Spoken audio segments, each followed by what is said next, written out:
Hi guys, and welcome to the Yarramalong Park campground. This campground is nestled in the beautiful Scenic Rim around 70k southeast of Brisbane. To access, you need to drive 2 kilometres through the Yarramalong Park thoroughbred horse stud, which takes you to the camp at the base of Mount Edward. The total park area is around 160 acres and is ideally situated on the banks of Reynolds Creek, which is constantly fed from Lake Mugra. Once set up, we kick off the weekend by tackling the 3 kilometre track across the Mugra Dam and up to the summit of Mount Edward for its panoramic views of the majestical Fazzy Fern Valley.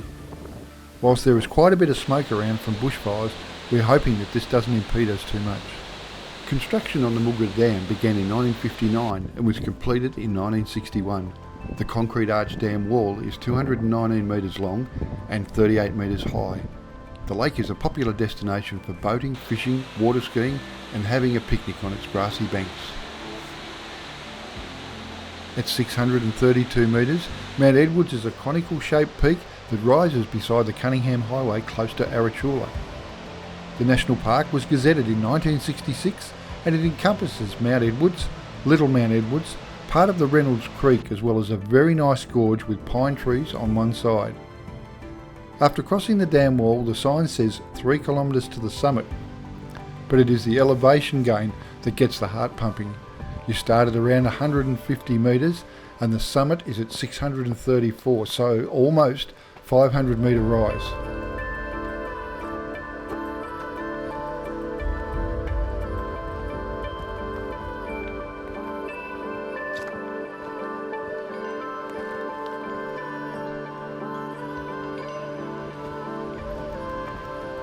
Well, we've just started. Look at your new selfie stick. Hey? Your new selfie stick. Right.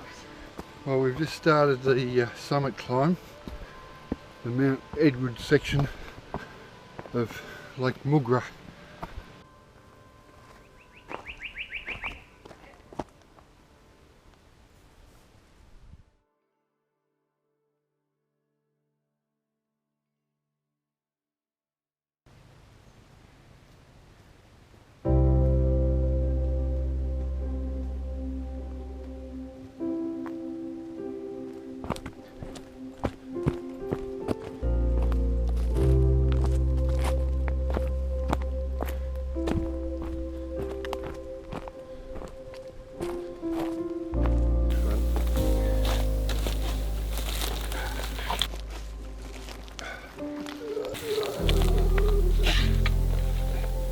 How do big girls climb over rocks, trees?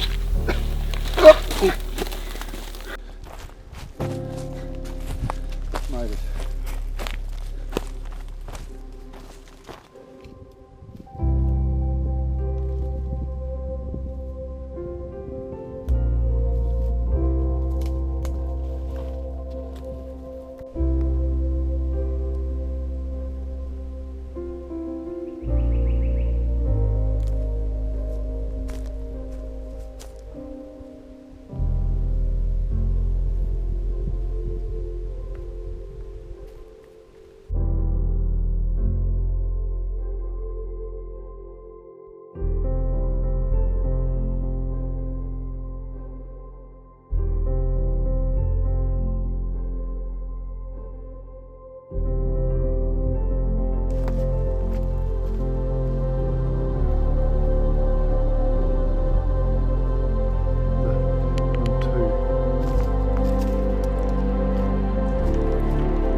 Well, here we are on the top of Mount Edward. We made it. It was about an hour and a half, Liz. Yeah, I think so. Estimated. Yeah, about an hour and a half. Wow, probably didn't expect it to be quite as bad as what it was. It's not 3 and a bit kilometres, but it's pretty well vertical. They class it as a level 5, so it's probably one of the toughest ones that we've done. fair dink. We had a few stops on the way, but we made it. That's the main thing. It's like, yeah, when we got to the top. And the views are absolutely spectacular, as you can see.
Pack up and make our way down the hill. Yeah, it is. The smoke's starting to clear a bit. Like the visibility out here is better. Yeah. So there's a bit of a breeze got up now, blowing a bit of it away. So yeah, so we're about to pack everything in the packs and make our way back down the hill.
Well, after that it was time to chill out and enjoy the company, surroundings and a quiet ale or two. He's down, Luce. He's down. He's got it. He's doing it there, well good fella. Okay. He's doing it, he's looking at the camera. I'll put some more aircon in a minute if you want that.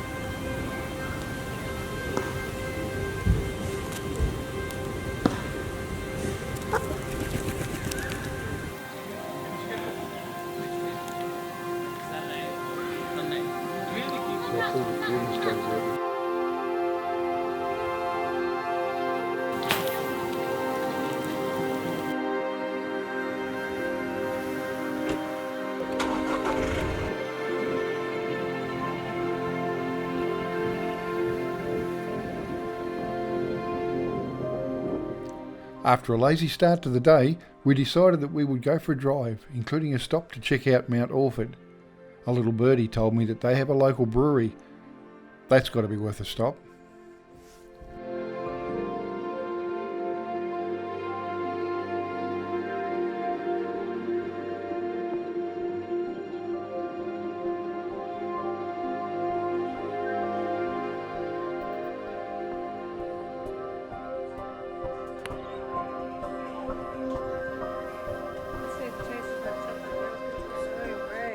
Yes, the Scenic Rim Brewery and Cafe is a small family-owned brewery located in the picturesque town of Mount Alford. They've created beer to celebrate the place and the people they love. Their story is your story, and like all things country, it's best shared over a couple of cold ones and a bite to eat. And with names like Shazza Mid-Strength, Digger's Ale, Fat Man Ale, they won't easily be forgotten. So then, Shazza.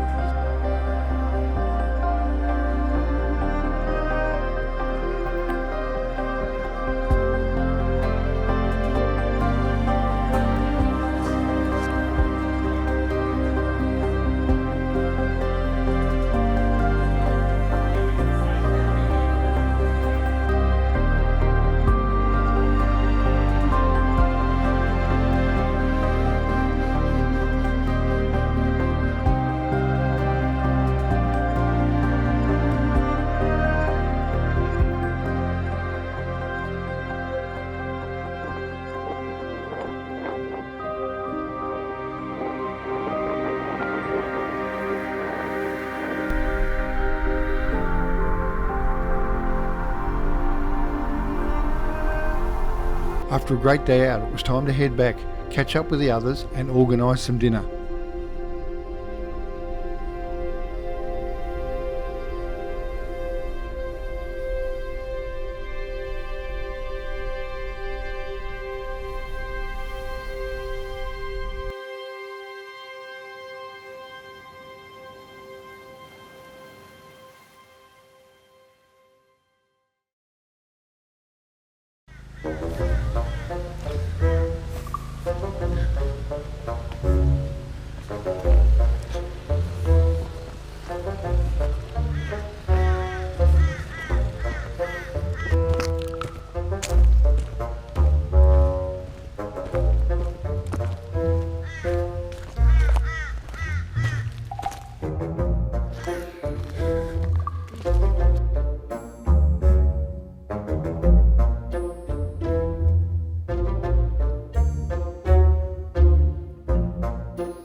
Still recording anyway.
But he's been on a case of fall, bitch.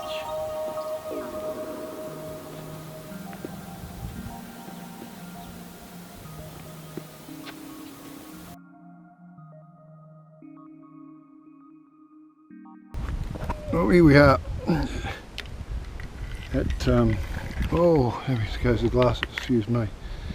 So here we are at the, on the edge of the river. As it's just gone down, hopefully she doesn't fall in. Take some photos of the lava flow. What a great place. The other side of the bank is just, it's just virgin bush. No one's ever been in there.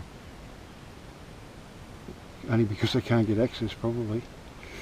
But the river's not flowing as fast as what it was last time we were here. There's very little flow at all. So we're just trying out the new gimbal. Seems to be working great, more than happy with it. It's not too heavy. So it should just make the videos just that little bit better.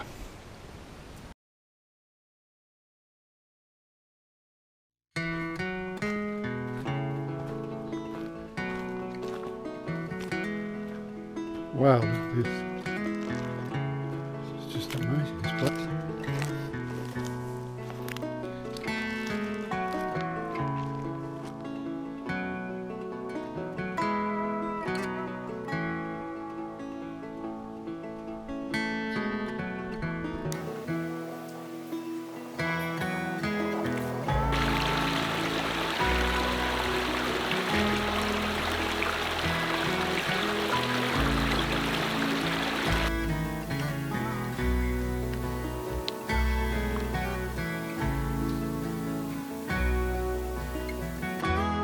I don't know whether you can see that or not. That's where the old lava flow was.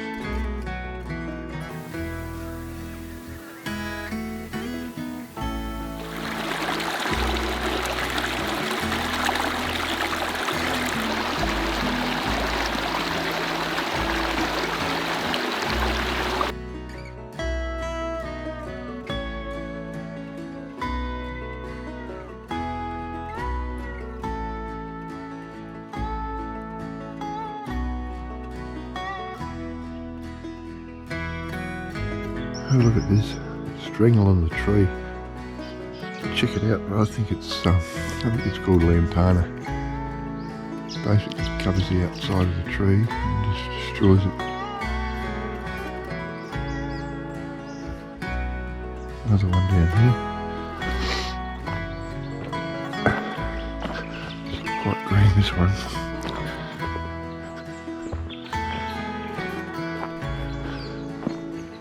Totally consume the tree.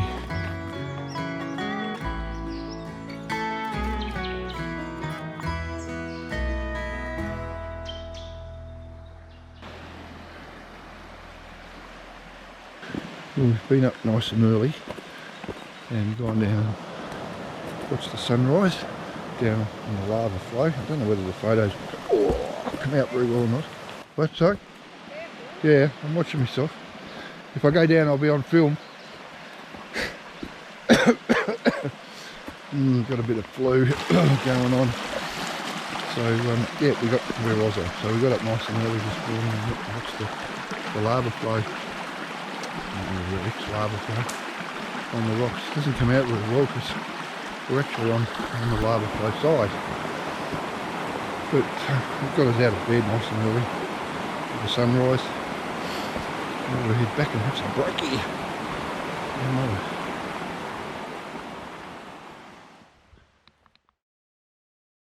After some breakfast, we decided to head back down the road to check out the little town of Koala. The girls were keen to check out the quaint little craft and knick-knack store.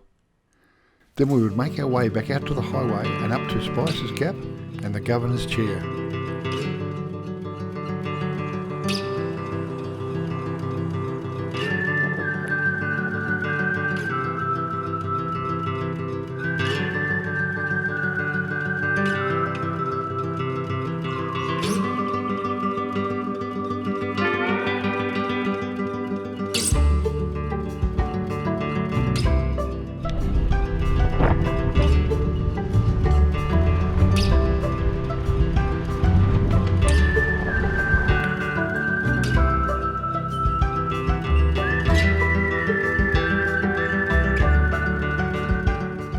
walk is in the Main Range National Park.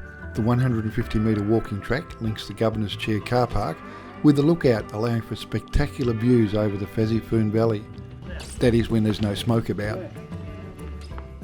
Perched high on the edge of a cliff face, this large rock was reportedly a popular resting spot for early Queensland governors when their journey took them through Spicer's Gap.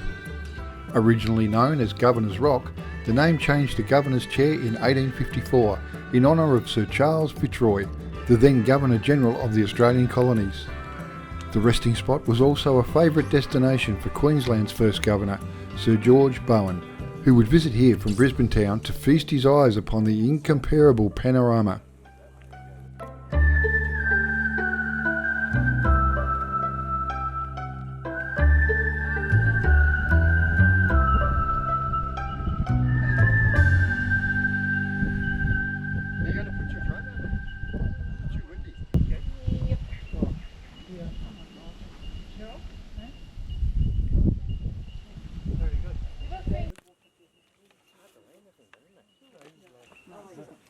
Everything's old school here, even the ring tags.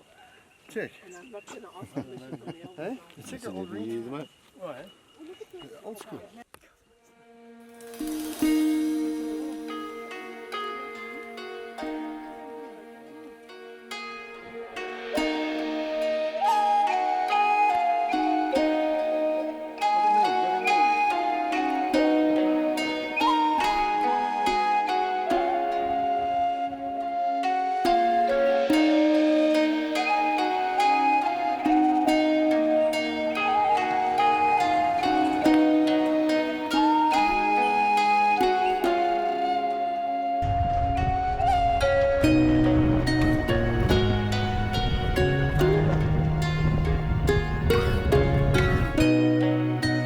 Moss as well, named after the first road contractor in the area, Edward Moss. He is credited with the discovery of the spring.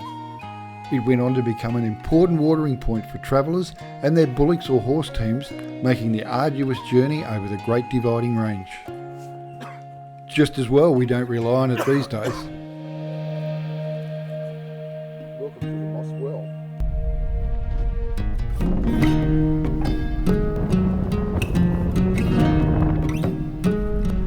When we returned home from camp, we found this guy perched up in the tree above our camp, sound asleep.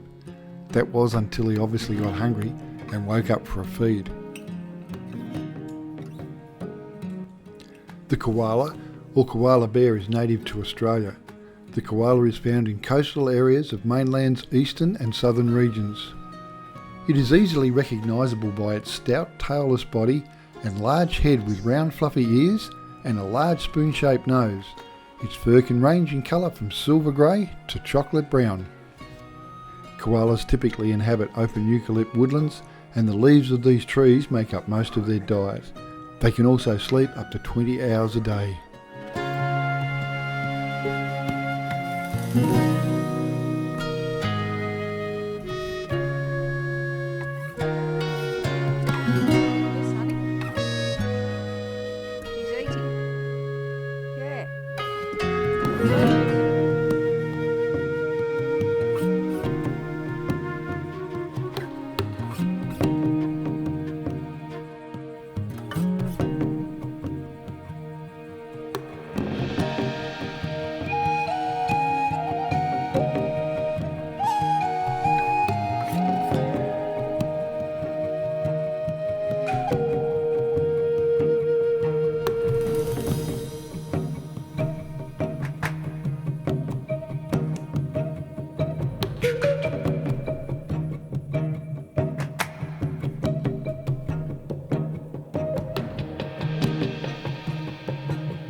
Put it right down the ground.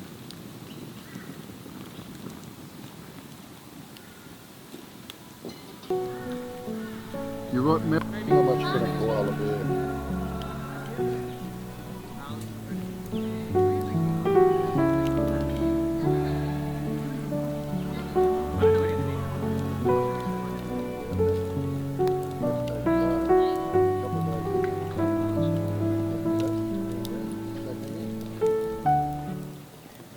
It just goes to show you don't have to travel all that far from home to find some great spots and activities. And all the better when you can share it with friends with similar interests. Honestly, how much can a koala bear?